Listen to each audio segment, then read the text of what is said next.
স্বপ্নলোকে মিতা চ্যানেলে আপনাদের আর একবার স্বাগত জানাই। তারাপদ রায়ের মৃত্যুদিন চলে গেল 25 আগস্ট। 2007 সালের 25শে আগস্ট তিনি চলে গেলেন কলকাতার মাটিতে থেকে। জন্মেছিলেন অধুনা বাংলাদেশের টাঙ্গাইল জেলায়। পরবর্তীকালে পড়ার সূত্রে তিনি কলকাতায় চলে আসেন।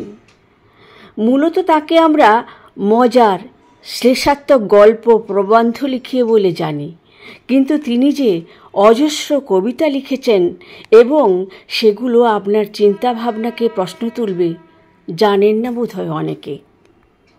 এই রকমই একটি কবিতা, মানুষ আছে, শুনুন এবং আপনার চিন্তার উদ্রেক ঘটাবেই বলে আমার বিশ্বাস। কবিতা মানুষ আছে, তারাপদ রায়। জনৈক ভূত দ্বিতীয় ভূতকে জিজ্ঞাসা করল, আচ্ছা তুমি মানুষ বিশ্বাস করো? তুমি মানো যে মানুষ আছে?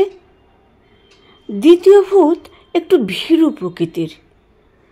প্রশ্নটা শোনা মাত্র সে শিউরে উঠল, এদিক ওদিক দেখে তারপর বলল, এই ভর সন্ধেবেলা এইসব কি কথা?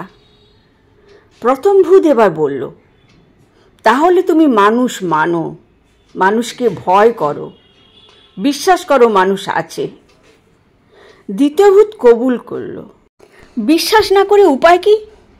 এই তো আজকেই দলে দলে মানুষ মিছিল করে ময়দানে এলো, সভা করলো। দৈনিক লাখ লাখ মানুষ রাস্তাঘাটে হাটে বাজারে ঘুরছে ফিরছে, কাজ করছে, কাজ খুঁজছে, হাসছে কাঁদছে, ভালোবাসছে, ঝগড়া করছে।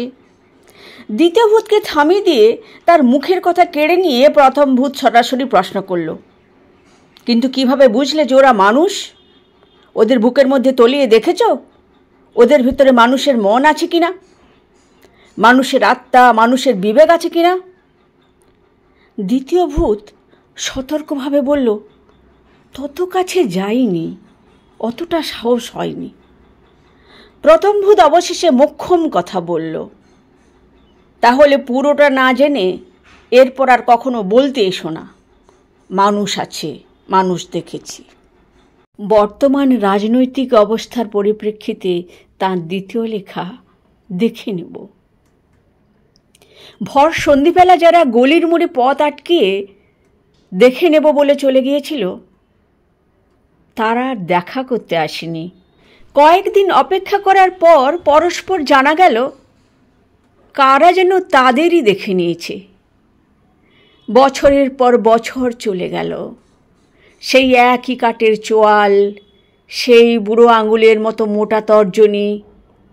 দেখে নেব শাসাতে শাসাতে দলের পর দল লোক নিকেশ হয়ে গেল।